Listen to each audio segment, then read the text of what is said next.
وبه نستعين على الدين. أشهد أن لا إله إلا الله وأن محمدا عبده ورسوله. اللهم صل وسلم وبارك وأنعم على نبينا وحبيبنا محمد وعلى آله وصحبه أجمعين. أما بعد. Terima kasih kami ucapkan kepada Bapak dan teman-teman yang sudah berkenan hadir pada sore ini di Masjid Mujamma Community. Guna dan tujuan tentunya untuk kita belajar bersama untuk mengulang dan menambah perbekalan kita tentang perkara agama yang menjadi acuan untuk kita tumpangi menjalani kehidupan. Dan kita berharap kepada Allah Subhanahu wa taala, semoga Allah berikan kepada saya dan kita semua taufik dan keikhlasan dalam ucapan, amalan dan juga perbuatan.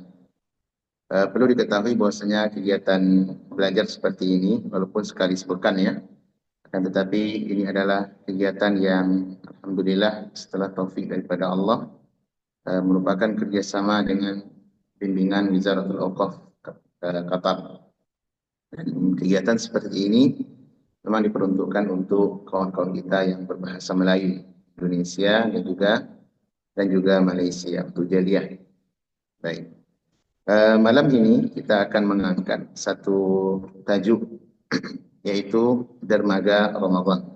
Kalau ada kata dermaga, apa itu? Maknanya apa? Dermaga itu. Saya tadi mantu salah saya berikan judul di flyer. Dermaga itu apa? Apa kata dermaga? Masih ingat kamu? Apa? Pelabuhan. Pelabuhan ya. Iya. Dermaga itu artinya pelabuhan. Di bawah lama sebagai pemain lama di Qatar, tapi tidak lupa dengan bahasa kita lah ya. Iya. Bahasa Arabnya Mina. Jadi kalau di Doha itu kan ada namanya Doha Port ya. Doha Port ya Pak ya. Gitu yang ada kapal besar itu apa nah, itu bahasa Arab Mina. Dermaga itulah tempat pelabuhan kapal. Nah, kita berikan permisalan seperti ini teman-teman tentang Ramadan. Bahwasanya bulan Ramadan itu kalau diumpamakan ia adalah tamu yang akan berlabuh di pelabuhan. Dia akan datang menemui kita. Akan beruntunglah orang-orang yang menyambut atau yang menanti kedatangan tamu yang mulia ini. Tapi juga dia akan tetap berlalu bagi orang-orang yang cuek dan tidak peduli. Ya, bulan Ramadan. Dan kalaulah kita boleh memberikan perumpamaan, Ramadan bagaikan apa? Seperti kapal yang akan berlabuh. Dia datang dari kejauhan. Tidak menemui kita kecuali satu kali dalam satu tahun. Dia bukan tamu pekanan, Pak. Ramadan bukanlah tamu pekanan, akan tetapi dia tamu yang datang hanya sekali di dalam setahun. Satu kali di dalam setahun. Dan kapal itu akan segera merapat menepi ke dermaga. Dia akan segera menepi ke pelabuhan. Lalu tamu itu akan memanggil orang-orang yang sudah menunggunya. Memanggil orang-orang yang sudah menunggunya ataupun orang yang cuek tidak mau tahu dengan kedatangannya. Ramadan tetap memberikan perhatian kepada mereka. Hal ini sebagaimana disinyalir oleh satu hadis yang diriwayatkan oleh Imam Tirmidzi di dalam Sunan beliau dan juga diriwayatkan oleh Imam Ibnu Khuzaimah rahimahumullah dari sahabat yang mulia Abu Hurairah radhiyallahu anhu. Nabi kita sallallahu alaihi wasallam pernah memberikan sebuah pernyataan. Apa kata beliau? Idza kana awwalul lailatin min Ramadan, jika telah datang atau telah masuk detik-detik pertama dari bulan Ramadan. Jadi kalau Ramadan umpama tahun ini perkiraannya sesuai kalender takvim Qatar itu tanggal berapa itu? Tanggal 1, pas kayaknya ya, 1 dengan bulan Syamsiah atau bulan Masehiyah, tanggal 1. Berarti tanggal 1 hari apa? Sabtu ya? Sabtu ya? Berarti petang sore Jumatnya, ini panggilan ini sudah berlaku. Panggilan ini sudah berlaku. Karena Nabi SAW memberikan rekomendasi demikian. Ya kana awwalul lailati Ramadan. Apabila sudah mulai detik-detik atau saat-saat pertama dari awal bulan Ramadan, hilal sudah nampak dan Ramadan sudah ditetapkan besok puasa. Nah, sorenya itu sudah dimulai. Apa perintah Nabi? Ya, sufidati asyayatin. Maka syaitan akan mulai segera dibelenggu. Ya, dibelenggu. Maradatu al-jinni, dan yang paling yang akan dibelenggu itu adalah syaitan yang paling besar tipu dayanya. Ada sebagian ulama mengatakan yang dibelenggu itu adalah syaitan pembesar-pembesarnya yang menggerakkan personil-personil bawahan untuk memberikan was-was dan tipu daya kepada manusia. Ini dedengko-dedengkonya ini sudah dibelenggu. Kapan itu? Mulai dari permulaan awal bulan, malam daripada bulan Ramadan. Ya.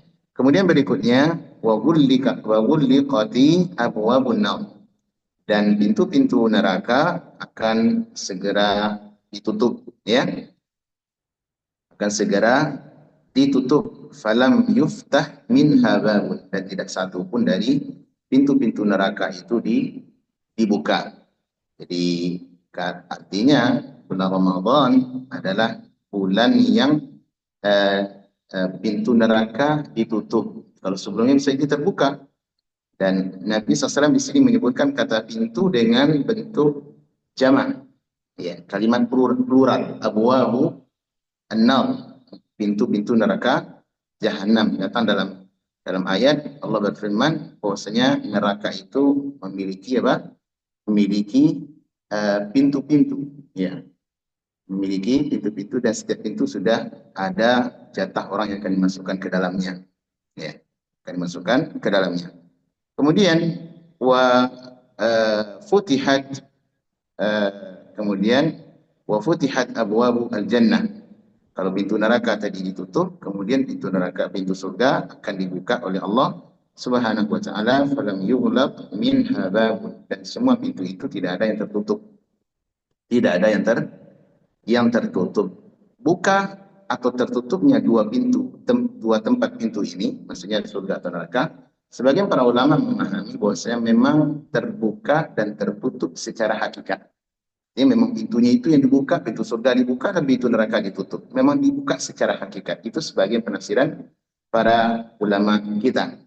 Baik, kemudian yang menjadi saksi bahasan teman-teman perhatikan di sini, wanada munadin. Dan setelah itu akan ada panggilan yang menyeru, suara yang menyeru dengan apa?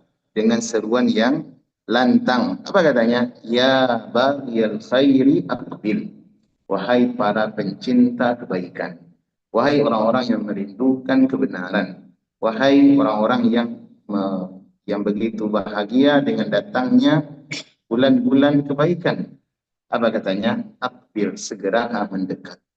Segera mendekat. Ini kapal sudah berlabuh di dermaga, sudah ada di pelabuhan, menunggu orang-orang yang selama ini menunggu kedatangannya.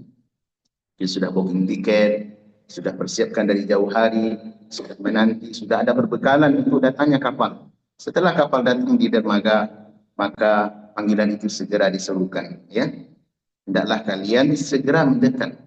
Apa yang mereka inginkan? Wahai orang-orang yang mencintai kebaikan, bersegeralah untuk melakukan kebaikan. Ya. Kemudian seruan yang kedua, wa ya baghiyasyarri. Wahai orang-orang yang selama ini wahai orang-orang yang mencintai para pencinta atau pecandu keburukan.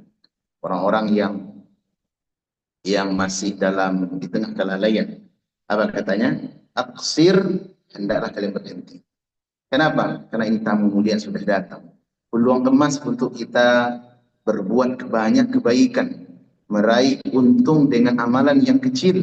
Nah, saatnya sudah datang. Ayo segera merapat ke kapal agar kita tidak ketinggalan. Kemudian Nabi mengatakan di akhir hadis, walillahi mutaqal minan nar. Dan Allah memiliki orang-orang atau hamba-hamba yang pasti akan terbebas atau dibebaskan dari api neraka. Kapan itu bulannya, Pak? Peristiwa-peristiwa besar dari jadi tertutup dan terbukanya pintu surga atau dan pintu neraka sampai syaitan dibelenggu, kemudian ada panggilan untuk seruan untuk berbuat kebaikan dan berhenti dari kemaksiatan, kemudian adanya orang-orang yang memiliki peluang untuk dibebaskan dari api neraka. Kapan itu terjadinya? Mulai dari detik pertama bulan awal daripada malam bulan Ramadan. Oleh karena itu teman-teman, berdasarkan hadis ini, maka kita memberikan tajuk dermaga Ramadan. Itu pelabuhan Ramadan itu akan segera mendekat kepada kita, merapat ke dermaga. Maka bagi kita orang yang didatangi tamu, hendaklah segera menyambut tamu dengan penuh kebahagiaan dan semestinya. Baik. Bulan Ramadan tentu tidak asing bagi kita ya, masalah fikih, kemudian bagaimana motivasinya. Bahwasanya bulan Ramadan ya adalah bulan yang memiliki keutamaan di atas bulan-bulan selainnya. Terutama apa? Terutama di malam-malamnya. Tidak ada satupun malam yang paling utama, yang memiliki kelebihan dan pernah berjalan di muka bumi melebihi malam bulan Ramadan. Kalau siangnya apa? Siangnya bulan Ramadan adalah bulan yang apa? Adalah siang yang utama. Akan tetapi para ulama masih mengatakan ada juga siangnya yang lebih utama daripada bulan Ramadan. Apa itu? 10 awal, 10 hari awal bulan Dzulhijjah. Kalau siangnya. Tapi kalau malamnya tidak ada yang mengalahkan daripada bulan Ramadan. Kenapa? Karena di dalamnya terdapat peluang satu malam yang lebih baik daripada 1000 bulan. Allah berfirman, Lailatul Qadari khairum min alfi syahr. Di sana ada satu malam yang lebih baik daripada 1000 bulan. Allah mengatakan, Pak, lebih baik. Kan sama. Karena ada yang mengatakan, oh sama dengan 1000 bulan. Tidak, lebih baik. Kalau lebih baik berarti derajatnya jauh lebih unggul. Jauh lebih unggul. Satu malam itu keutamaannya lebih utama, jauh mengungguli, meninggalkan daripada ibadah yang dilakukan selama 1000 bulan. Apa itu? Lailatul Qadar. Di malam itu diturunkan para malaikat dengan Ruhul Amin. Siapa Ruhul Amin? Malaikat Jibril alaihissalam. Malaikat Jibril itu Pak, di nama lainnya adalah Ar-Ruhul Amin. Iya. Ruh yang terpercaya. Kenapa malaikat Jibril disebut dengan Ar-Ruh? Kata para ulama kita adalah karena malaikat Jibril adalah malaikat yang Allah tugaskan satu-satunya untuk menyampaikan risalah langit kepada seluruh para nabi dan hamba-hamba Allah yang Allah kehendaki. Jadi seluruh nabi dan rasul yang menerima risalah langit, maksudnya kita menerima wahyu berupa Zabur, Taurat, seluruh para nabi sampai kepada Nabi Muhammad SAW, yang membawa itu siapa? Malaikat Jibril. Dan risalah langit itu adalah penghidup untuk ruh manusia. Iya, bagaikan air hujan yang turun ke bumi, ke tanah yang gersang. Ketika tanah itu gersang, maka tidak ada kehidupan di sana. Iya, mau ditaruh batang ubi pun Pak, kalau gersang panas ya, maka tidak tumbuh kayaknya. Ya, tidak tumbuh. Nah, demikian pula kondisi ruh manusia ketika dia jauh daripada risalah langit, jauh daripada jangkauan wahyu, petunjuk ilahi, jauh dari Al-Qur'an, jauh dari As-Sunnah, maka dipastikan jiwanya atau ruhnya gersang. Walaupun badannya oke. Fisik bisa oke, Pak. Kalau fisik bisa didekor tampilannya ya, pakai celah, pakai warna-warni ya. Tampilan keren, cover oke, bagus, body six pack atau misalnya itu bisa jadi di dekor Pak. Tapi lain hal dengannya ruh. Dan konsumsi ruh dia adalah konsumsi yang mesti berasal dari langit. Kenapa? Karena ruh bukan produk bumi. Beda dengan badan, Pak. Kalau badan kita ini produknya dari mana, Pak? Dari tanah. Jadi semua kebutuhan fisik kita mesti dari tanah. Makanan, minuman, semua berasal dari tanah. Benar, Pak tidak? Beda halnya dengan ruh. Dan ruh ini bukan produk bumi, dia adalah produk langit. Allah yang ciptakan lebih awal, lebih jauh dahulu diciptakan ruh itu sebelum jasad ada. Oleh karena makanannya bukan makanan bumi, Pak. Makanya merugi orang-orang kalau ruhnya tidak terjangkau dan tidak terjamah oleh butiran-butiran hikmah risalah langit, dari wahyu, dari petunjuk agama, maka ruhnya dipastikan gersang, kering kerontang. Banyak orang berbadan oke, Pak. Badan apa namanya, bodinya bodi atlet, tapi justru perangainya, kegersangannya itu tidak menunjukkan dia orang yang tidak, seakan-akan dia tidak layak memiliki badan seperti itu. Ya, orang kaya tapi mati berujung bunuh diri. Orang-orang ternama, para musisi, para apa namanya cendekiawan dan semisalnya, justru matinya apa? Bunuh diri. Apa yang salah itu, Pak? Apa yang salah? Ada yang tidak terpenuhi dari unsur tubuhnya. Apa itu? Ruh.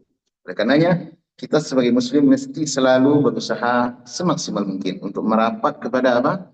Kepada pesan-pesan dari langit, pesan-pesan dari Nabi kita Sallallahu Alaihi Wasallam.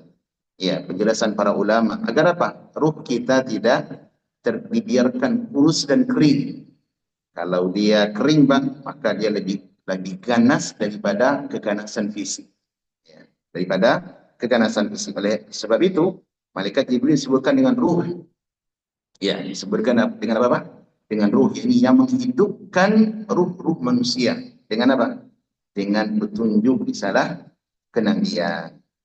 Baik.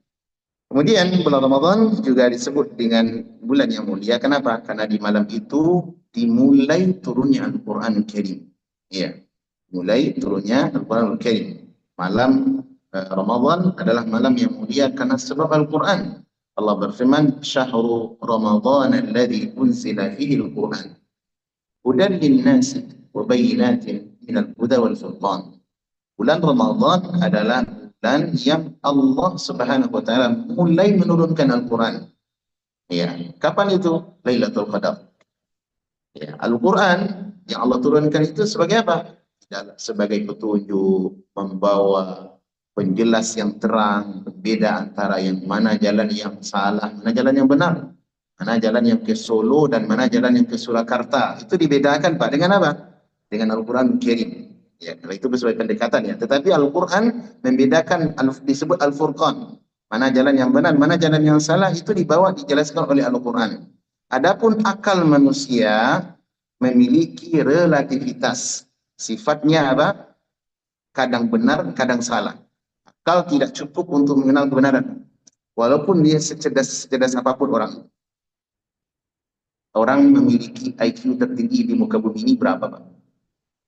Pernah tes IQ, Pak? Sebenarnya dulu tes IQ masa di kuliah.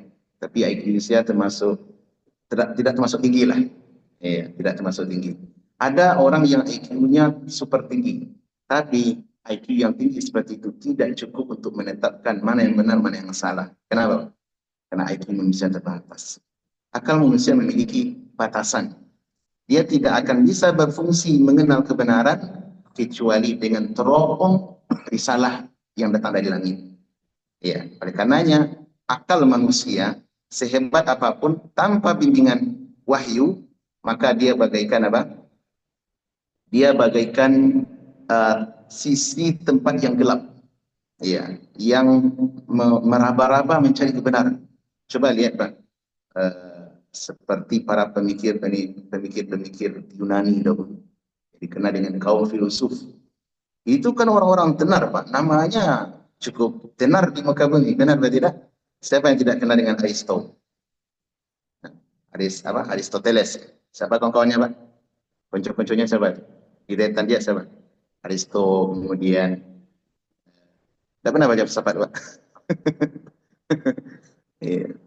Belajar filsafat tidak penting ya, tidak penting. Tapi itu ada di dalam KBM kuliah kita di tanah air ada. Iya. Aristo, kemudian konco-konconya kalau belakangan terkenal itu Albert Einstein, gitu. Itu orang-orang yang dikenal dengan super cerdas. Ya, di dalam pelataran apa? Sejarah. Akan tetapi kecerdasan mereka justru tidak menjadikan mereka berada di atas kebenaran. Rata-rata mereka berada di atas kekufuran. Mati di atas kekufuran. Mereka cerdas di bidang sains, bidang ini itu. Tapi giliran mencari kebenaran, mencari Tuhan, mereka justru marah-marah. Kenapa? Akal yang cerdas, IQ yang tinggi, tapi tidak ditopang dengan risalah kebenaran. Itulah risalah agama. Dan risalah agama selalu ada sepanjang sejarah, tidak pernah kosong. Tidak pernah kosong.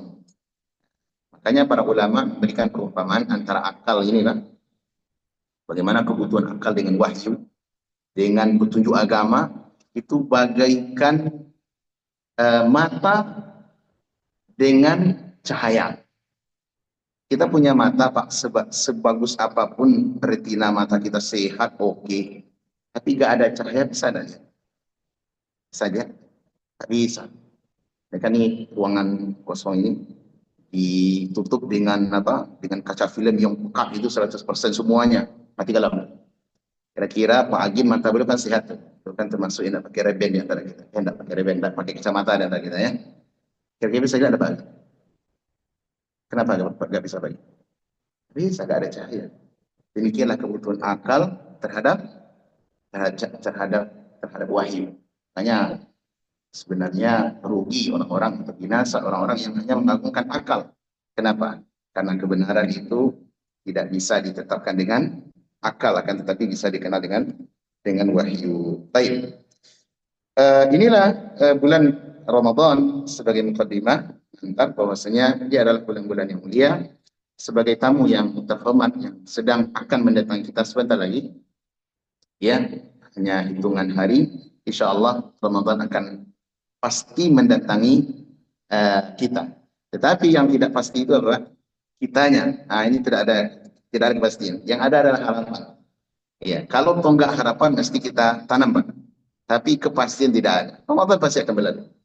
Tetapi kita tidak pasti akan bisa menemuinya. Namun harapan kita gantungkan kepada Allah Subhanahu wa taala dengan mengetuk pintu langit. Semoga Allah Subhanahu wa taala menyampaikan saya dan kita semua serta seluruh kaum muslimin, orang-orang yang kita cintai, para teman-teman kita yang mulia.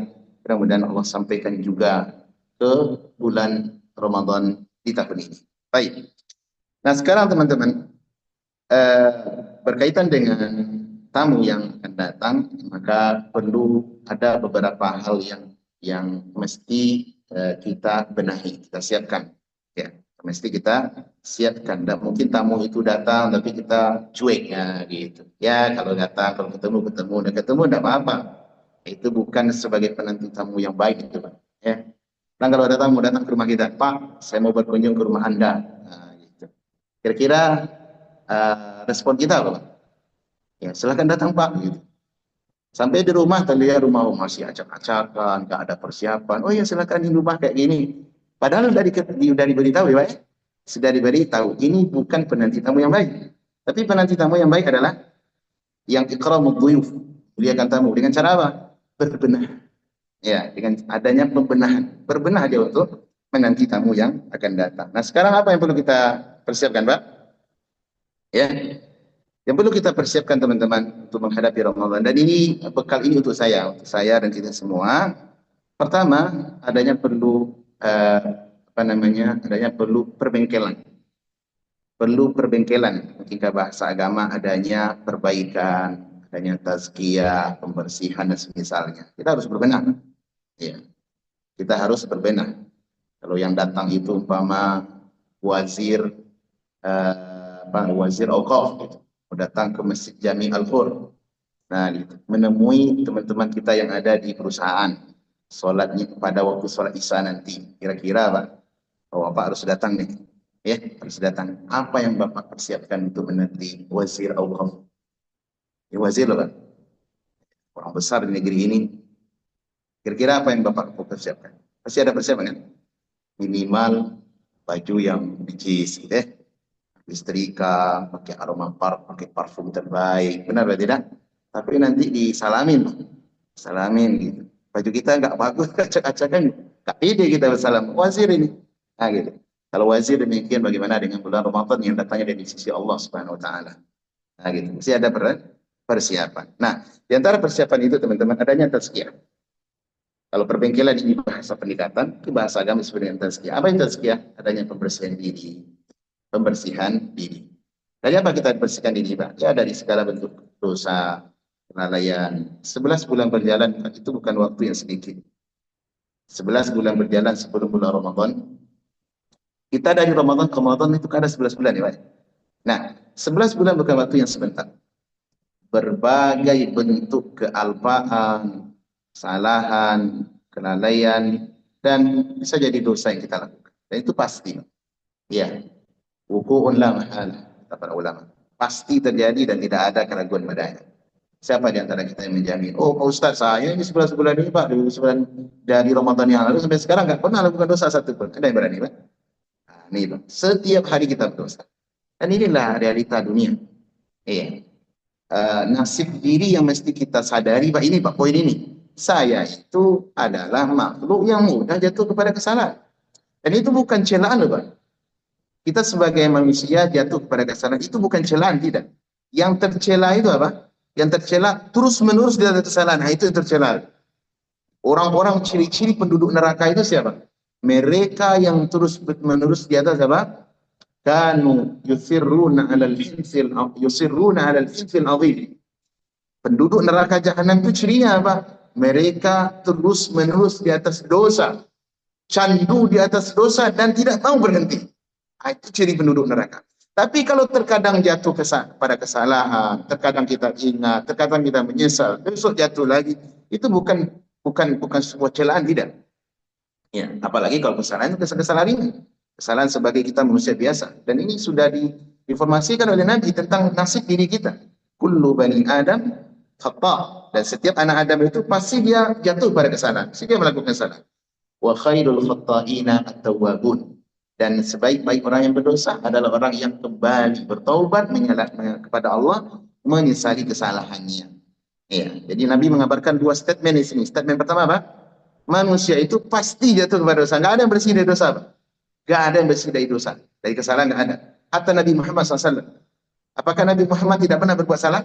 Pernah, belum melakukan kekeliruan. Tapi ingat, kekeliruan ringan, kekeliruan kecil. Yang belum sampai ditegur oleh Allah di dalam Al-Quran Al-Karim beberapa kali. Di antaranya surat Abasa. Itu kan kekeliruan yang dilakukan oleh Nabi SAW. Tapi justru kesalahan yang beliau lakukan bukan menghinakan beliau, tidak. Tapi justru menjadikan sebab untuk mengangkat diri beliau menjadi lebih baik, menjadi lebih mulia. Dan kita sebagai umatnya apalagi?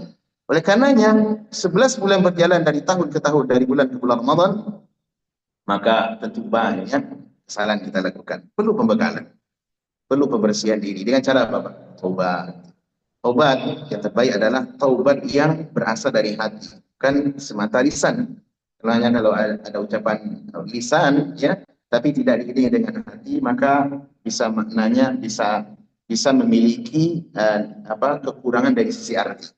Oleh karenanya taubat yang benar-benar yang terbaik adalah taubat yang berasal dari hati. Ya Allah, saya melakukan kesalahan banyak. Saya tidak menyangka diri saya ini bebas dari kesalahan, tidak. Nabi Yusuf alaihissalam belum pernah terjatuh kepada kekeliruan. Sampai beliau mengatakan, wa ma ubarri'u nafsi. Saya tidak menyatakan diri saya bebas dari kesalahan, tidak. Setiap orang pasti memiliki kesalahan. Dan sekelas beliau saja para nabi itu. Apalagi kita yang bukan dari kalangan mereka. Kemudian teman-teman, untuk berbekal dengan bulan Ramadan, yaitu perlu kita membersihkan Membersihkan hati, membersihkan jiwa. Ya, Allah berfirman, qad aflaha man zakkaha. Sungguh amat beruntung orang yang mau mensucikan jiwanya, sucikan hatinya. Wa qad khaba man dassaha, dan amat binasa, mata cela, amat merugi orang-orang yang suka mengotorinya. Jiwa ini, ya, dia memiliki peran penting untuk dalam hidup. Seseorang mau bahagia atau tidak, lihat pada jiwanya, jangan lihat pada pakaiannya. Pakaian itu hanya cover. Kebahagiaan tidak ada pada pakaian. Pakaian itu ada pada hati. Ya. Sementara hati tidak bisa bahagia kecuali dengan apa? Dengan kebahagiaan yang datang sesuai dengan petunjuk pemilik hati. Siapa itu? Allah Subhanahu wa taala. Ya. Nah, caranya kita membersihkan hati adalah banyak beristighfar kepada Allah Subhanahu wa taala, menyesali kesalahan, ya, kemudian mau mengakui kekurangan diri. Ya, jangan pernah menyangka diri kita adalah sosok yang sosok yang sempurna, akan tetapi terus menyesali saya ini adalah makhluk yang memiliki apa? Banyak kesalahan, banyak kesalahan. Kemudian di antara bentuk tazkiyah adalah dengan bertobat kepada Allah Subhanahu wa taala. Taubat, ya, kata Allah dalam Al-Qur'an, ya ayyuhalladzina amanu tubu ilallahi taubatan nasuha. Wahai orang beriman, adalah kalian kembali bertaubat kepada Allah dengan taubat yang nasuha. Taubat nasuha adalah taubat yang jujur, taubat yang benar, benar-benar datang dari hati, ya. Datang dari hati, kemudian sering diucapkan dengan lisan. Astaghfirullah wa atubu ilaih. Astaghfiruka wa atubu ilaih. Ya Allah, aku memohon ampun kepadamu kesalahan yang pernah saya lakukan. Wa atubu ilaih, dan saya bertaubat kembali ke jalanmu.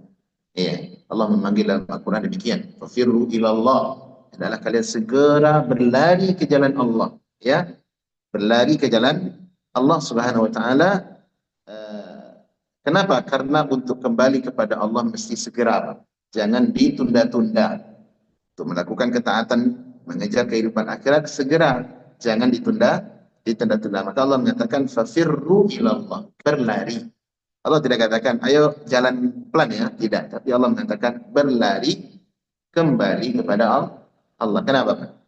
Karena untuk memastikan kita tetap bisa bertobat dengan cara mengundur-undur, itu tidak ada. Tidak ada. Betapa banyak di antara kita yang berharap, saya mau tobat nanti di bulan Sya'ban, sebelum Ramadan saya bertobat dahulu kepada Allah agar saya bisa tunggu Ramadan gitu. Ternyata sebelum bulan Ramadan datang, dia sudah dicabut nyawanya oleh Allah Subhanahu wa taala. Ya. Saya di orang masih oke di pagi hari, tapi sore hari sudah dikabarkan dia meninggal dunia. Ada enggak teman? Ada saja. Seorang penyair mengatakan, wa kam min fata amsa wa asbaha dhahika wa qad udkhilat ajsaduhum zulmatal qabri. Betapa banyak anak-anak muda yang masih ketawa terbahak-bahak di pagi hari, ternyata besok pagi jasadnya sudah berada di gelapnya kuburan, ya, yang penuh kengerian. Gitu. Karena itu teman-teman, cara membersihkan diri berikutnya adalah dengan bertobat kepada Allah Subhanahu wa taala. Kemudian berikutnya meninggalkan segala bentuk maksiat. Apa saja bentuk kesalahan yang mungkin barangkali kita lakukan, maka kita tinggalkan. Di antara baik itu kesalahan yang antara kita dengan Allah Subhanahu wa taala, ataupun kesalahan di antara manusia dalam bentuk sosial, secara hubungan sosial. Kalau dengan Allah Subhanahu wa taala, ini haknya lebih mudah untuk kita minta bertobat, minta ampun. Tapi kalau hal dengan manusia, di sini mungkin ada beragam bentuk kesulitan. Masalah di antara kita manusia banyak, Pak. Siapa yang bebas masalah, yang free, yang bebas masalah di antara kita dengan orang lain? Tidak ada, Pak. Setiap kita pasti pernah punya masalah dengan orang lain. Ya, dan ini adalah kepastian. Kenapa? Karena Allah sudah tetapkan hal itu dalam Al-Quran. Manusia ini hidup mereka sebagai makhluk sosial pasti punya syahna, pernah berselisih paham, tidak baikan, tidak enakan dengan saudara yang lain. Baik itu orang terdekat ataupun orang yang jauh. Ya, Allah berfirman, wa kadzalika ja'alna ba'dakum bi ba'din fitnatan atasbirun. Demikianlah kami jadikan kalian satu dengan yang lain sebagai ujian. Maka tidakkah kalian mau bersabar? Bisa jadi ujian itu datang bukan dari orang lain, Pak, dari orang terdekat kita. Mungkin ada, mungkin sekali. Ujian terdekat kita siapa? Suami, ujian bagi istrinya. Istri, petaka bagi suaminya. Ada nggak tuh, Pak? Banyak, Pak. Banyak. Coba lihat nih, bagaimana sosial kaum muslimin. Banyak sekali problema seperti tadi. Suami, ujian bagi istri. Istri, petaka bagi suaminya. Dia pengen merajut rumah tangga, tapi yang ditemukan adalah rumah duka. Bukan rumah tangga, Pak, rumah duka. Bermasalah terus, carut marut, bertengkar dan segala macam. Ujian. Ya. Dan kalau Allah berikan kita selamat dari fitnah ini, maka bersyukurlah kepada Allah Subhanahu wa taala. dapat pasangan hidup yang elok dan baik. Anak-anak kita, bahkan bisa jadi orang tua kita, paman kita, saudara-saudara kita, orang-orang terdekat kita bisa menjadi musuh bagi kita. Itu bisa saja, Pak. Potensi itu ada. Peluang itu terbuka. Orang-orang terdekat bisa menjadi musuh bagi kita. Dan ini justru lebih berat ketimbang bermusuh dengan orang lain. Benar, Pak? Pak Agin, mana yang lebih berat? Bermusuhan dengan saudara atau dengan orang lain? Dengan saudara lebih berat, Pak. Iya. Ada pesan dari seorang penyair Arab jahiliyah dulu, namanya apa? Tarfah Ibnul Abdi namanya. Penyair jahiliyah.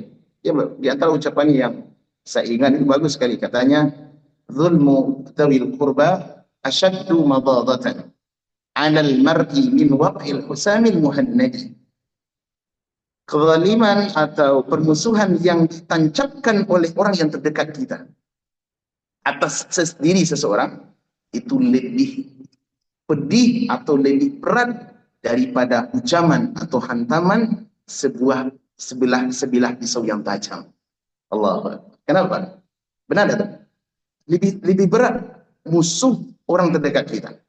Ya, oleh karena Nabi SAW di antara hal yang membuat beliau menjadi beliau ujian terberat beliau dalam berdakwah, beliau dimusuhi bukan oleh orang lain, oleh kabilah lain, tapi kabilah beliau sendiri, bahkan pamannya sendiri. Siapa itu? Abu Lahab. Itu om tuh, Pak. Bukan orang lain, bukan orang orang ujung, tidak, orang dekat kita. Yang harusnya kita harapkan sebagai orang yang membackup, mensupport kita di dalam kebaikan, tapi justru menjadi oposisi di hadapan kita. Ini musuh yang berat. Iya, musuh yang berat. Oleh karena itu, teman-teman, permasalahan problematika antara kita dengan dalam makhluk sosial, terutama dengan orang terdekat, pasti ada. Dan ini tidak mungkin dinafikan. Inilah dunia. Allah menciptakan kita sebagai apa? Ujian di atas satu dengan yang lain. Apalagi kalau sudah ditambah dengan waswas syaitan. Demikian pula permasalahan dengan saudara-saudara kita dengan dalam sosial bermasyarakat. Ya, kita tinggal selama kita bersosial dengan siapapun, Pak, baik dengan rekan-rekan pekerjaan, ya, di kantor, di lapangan, perusahaan dan semisalnya, pasti kita memiliki memiliki problematika. Nah, cara yang ditawarkan oleh agama adalah kita bersabar dan berlapang dada. Nah, terutama kita memasuki Ramadan. Ketika memasuki Ramadan, hendaklah kita tinggalkan segala bentuk permusuhan yang semisal ini. Dan ini, Pak, sebagai salah satu syarat untuk ibadah kita diangkat oleh Allah Subhanahu wa taala adalah bebasnya kita dari problema dengan orang lain. Ya, hilangnya kebencian, hilangnya hasad dan permusuhan dengan saudara kita yang lain, terutama yang terdekat, kerabat dekat. Jangan sampai ada permusuhan, terutama bulan Ramadan. Masuk bulan Ramadan, enggak apa-apa kita berlapang dada. Berlapang dada. Kunjungi mereka, minta maaf kepada mereka. Walaupun itu tidak pengkhususan, ya, Pak. Ya, bukan berarti bermakna ayo sebelum Ramadan kita bermanfaat. Tidak mesti seperti itu. Kapan saja terjadi, itu kita lakukan. Paman saya bermusuhan, tidak enakan dengan bulan di bulan Rajab. Apakah mesti saya tunggu sampai Sya'ban? Tidak, Pak. Segerakan. Saya kemarin salah, Pak. Mohon maaf. Ya, kalau orang datang kepada kita, ya, maafkan kesalahan saya, kita maafkan cepat. Agar apa? Agar kita tidak memiliki beban ketika masuk bulan Ramadan. Salah satu syarat amal ibadah kita diangkat oleh Allah SWT, bebasnya dari hasad dan kebencian. Dan ini, Pak, sebagaimana yang pernah disampaikan oleh Nabi SAW dalam riwayat Imam Muslim dari sahabat Abu Hurairah radhiyallahu anhu, beliau bersabda, Nabi SAW bersabda, "Tu'radul a'malu fi kulli yaumin khamis wa itsnain."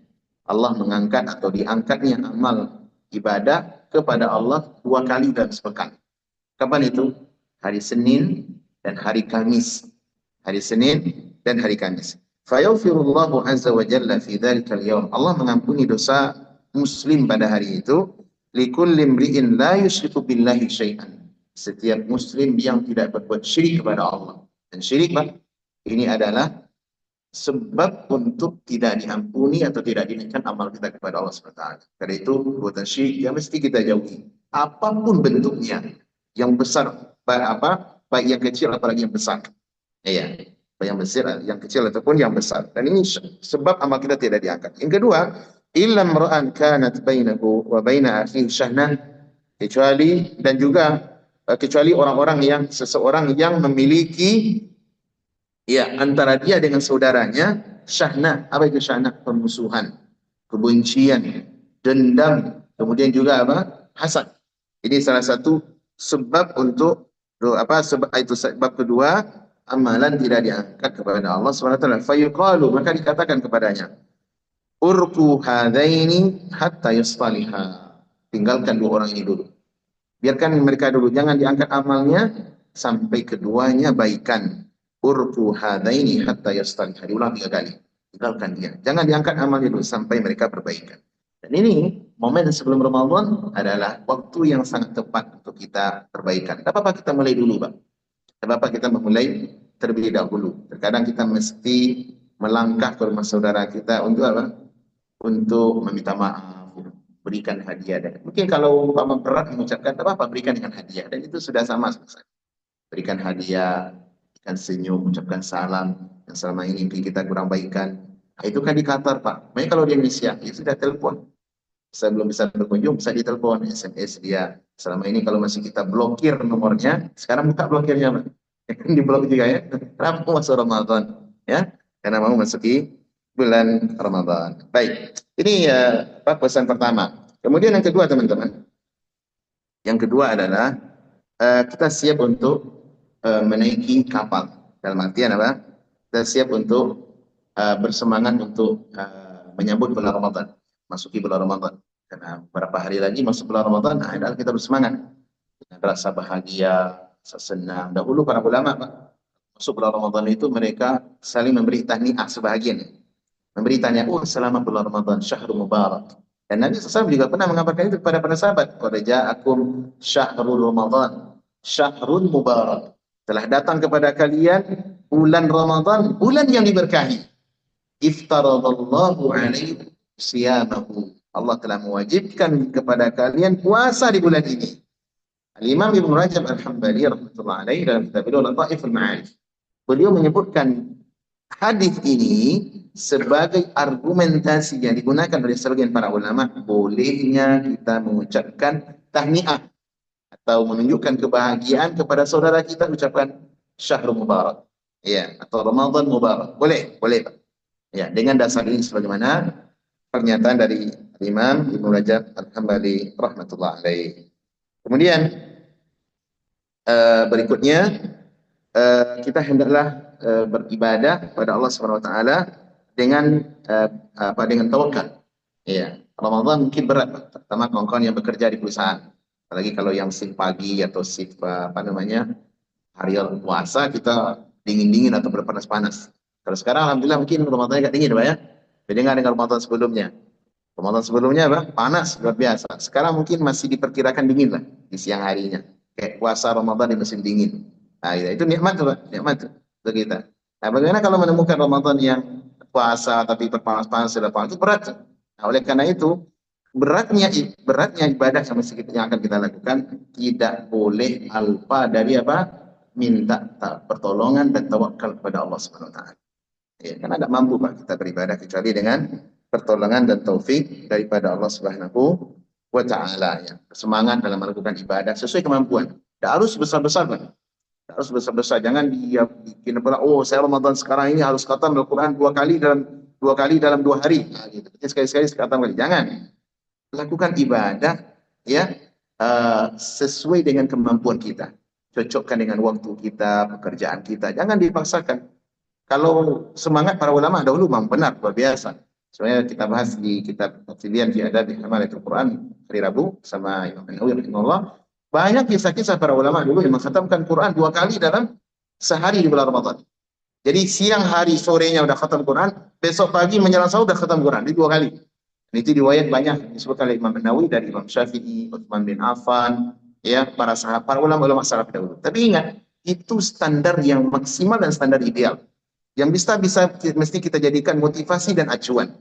Tapi kita tidak mesti seperti mereka. Kenapa? Kita ini siapa? Mereka adalah orang-orang yang jauh lebih barokah waktu mereka dibanding kita. Jangan dijadikan itu sebagai standar saya. Jangan, Pak. Kalau jadikan standar saya, banyak yang keluar dari jalur. Nah, gitu. Standar ibadah kita sesuai kemampuan terlebih dahulu. Step by step kata orang sekarang. Sedikit demi sedikit. Ya, kalau sudah mampu, naikkan grid lagi. Sampai kita bisa mendekati titik maksimal. Nah, gitu. Itu yang diharapkan beribadah di dalam syariat kita. Baik. Kemudian yang berikutnya yang terakhir teman-teman, yang terakhir adalah berusaha untuk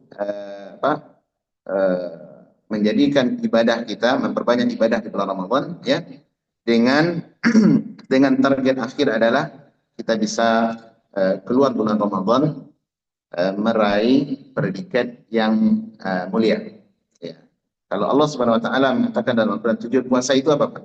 Ada goalnya. Allah berfirman, ya ayyuhalladzina amanu kutiba alaikumu as-siyam. Wajibkan kepada kalian wahai orang beriman, wahai orang yang membenarkan Allah dan Rasulnya untuk berpuasa. Ya, kama kutiba alal ladzina min qablikum, sebagaimana yang telah diwajibkan kepada orang-orang sebelum kita, sebelum kalian. La'allakum tattaqun, agar kalian menjadi orang yang bertakwa. Nah, jadi ada goal ternyata puasa ini, Pak.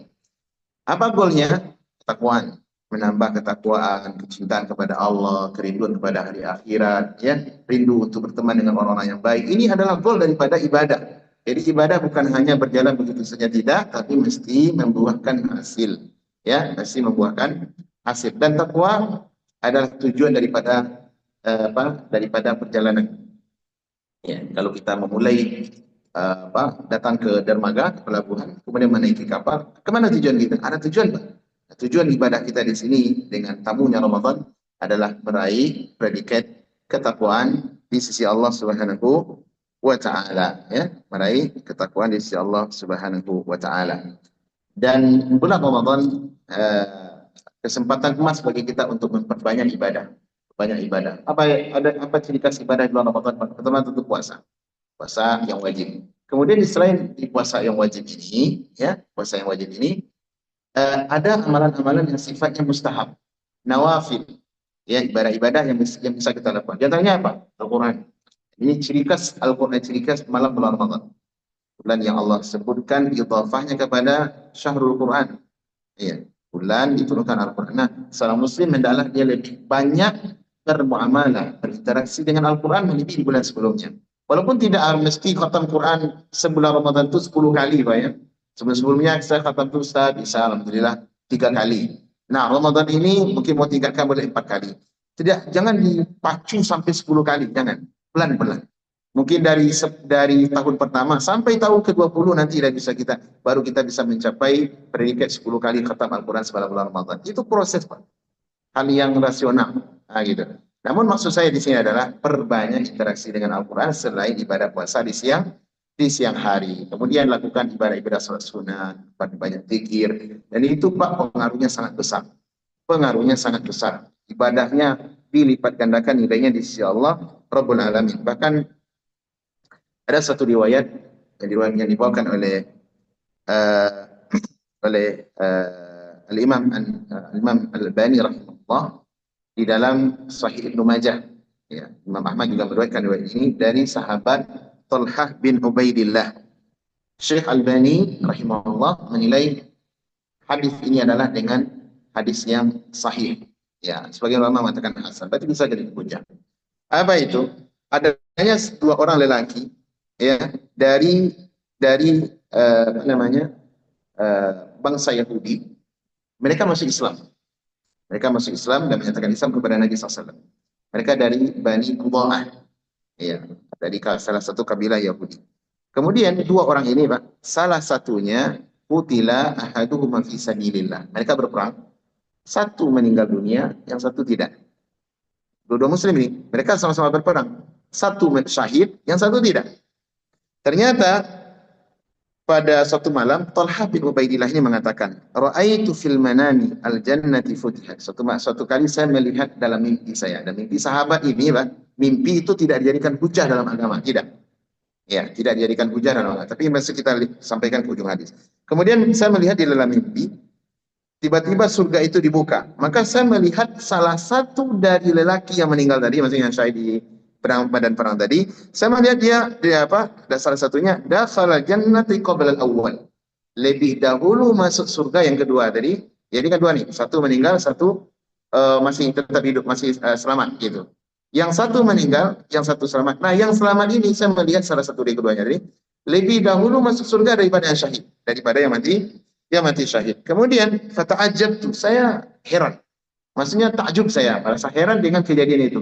Ini meninggalnya lebih dulu, syahidnya di Ma'rakah, di jalan di syahid di medan perang loh. Yang satu lagi meninggal dunianya setelah setahun setelah daripada kawan yang pertama.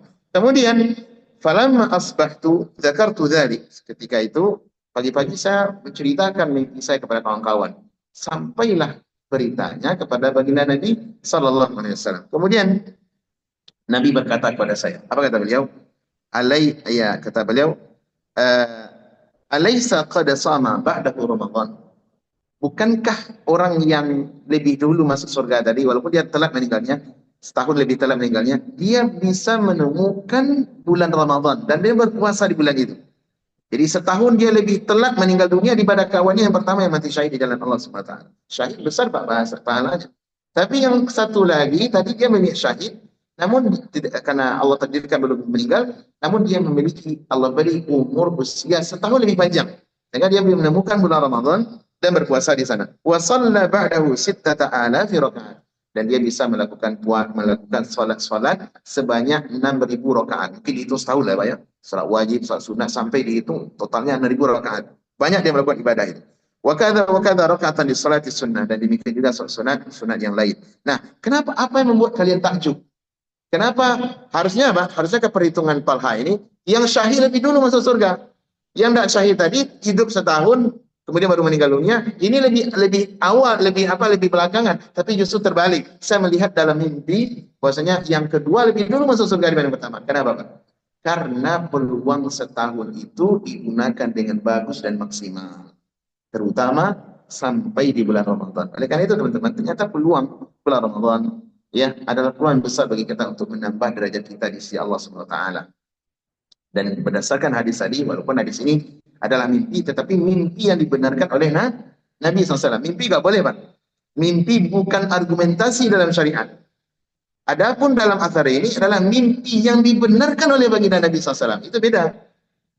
Jadi jangan sampai mimpi fulan, mimpi wali, mimpi habaib. Jadi standar argumentasi kebenaran dalam syariat bisa, Pak. Ada mimpi tidak dijadikan dalil dalam syariat.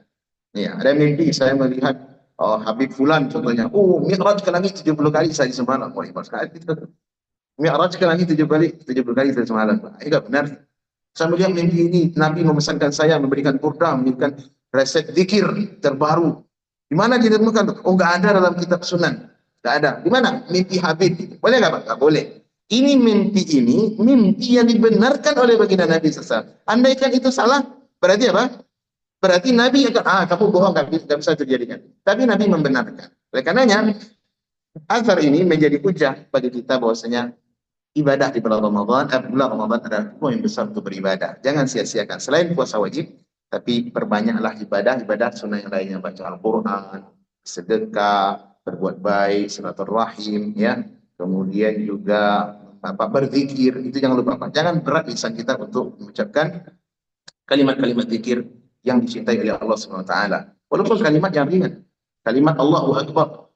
Itu kalimat ringan, Pak. Tapi kalau kita ucapkan dari hati dengan ta'zim, pengagungan kepada Allah Rabbul Alamin, maka nilainya besar di sisi Allah Subhanahu wa taala.